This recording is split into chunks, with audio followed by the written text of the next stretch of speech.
देखो example number 4 क्या है, एक्सरसाइज 1D का, RS Agarwal class 10 real numbers है।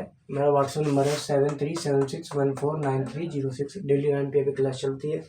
तो हम बात कर रहे हैं एग्जाम्पल नंबर 4 की। कह रहा so that 3√5 is irrational. 3√5 is irrational. अभी हम लोग जब देखोगे आके तो ये सारे प्रूव कर चुके हम लोग इरेशनल।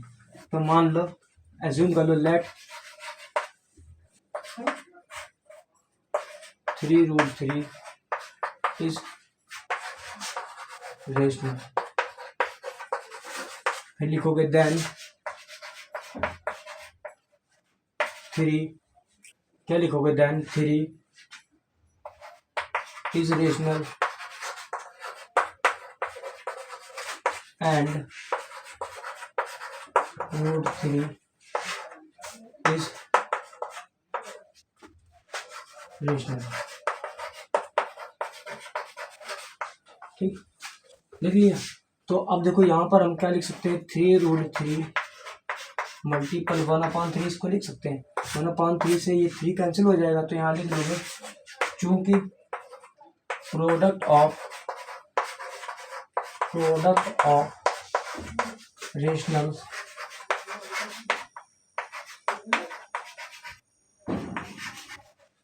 Is rational.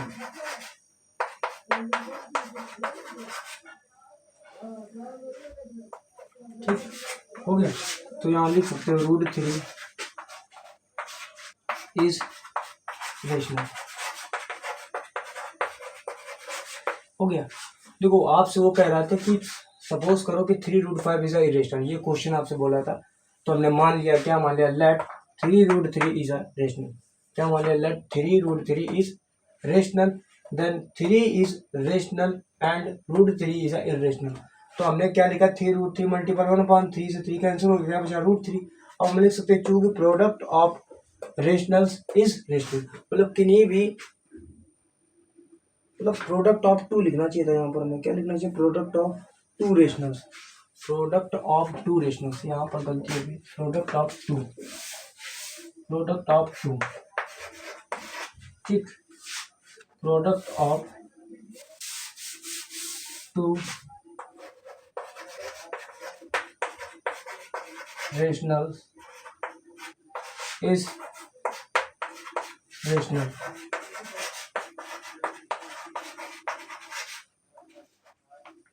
ठीक, √3 ये 3 का √3 है, तो आपने यहाँ क्या लिख सकते, √3 इज अ रेशनल। इतना आ गया। अब हम यहाँ लिख सकते हैं this contradict fact of the, लिख सकते हो दिस कॉन्ट्राडिक्शन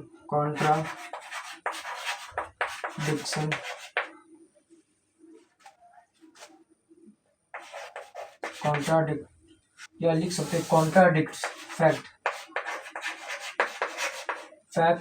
दैट √3 इरेशनल।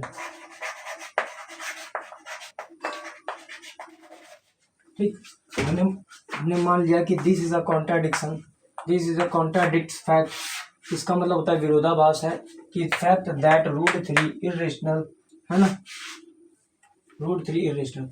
अब एक बार क्वेश्चन समझो, कह रहा था 3√5 इज इरेशनल।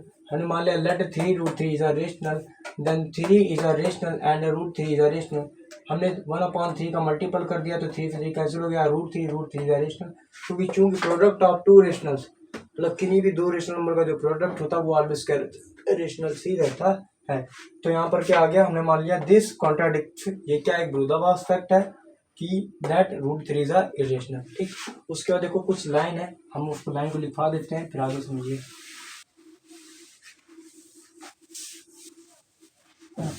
लाइन क्या समझिए, आगे लिख सकते हैं द कॉन्ट्राडिक्शन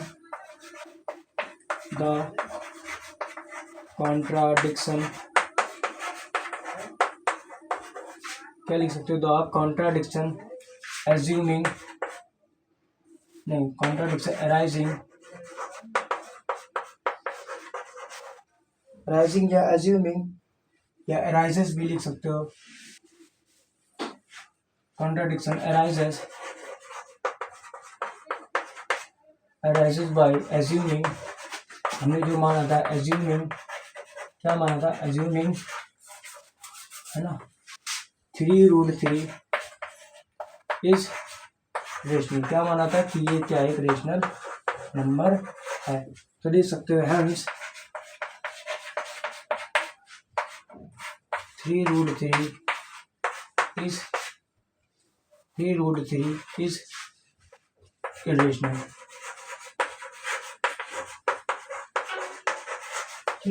ये हो गया। तो एज्यूमिंग जो माना था, this a contradiction arises by assuming 3√3 is a rational, hence 3√3 is a irrational. तो ये तुम्हारा पूरा कंप्लीट हो गया। ठीक।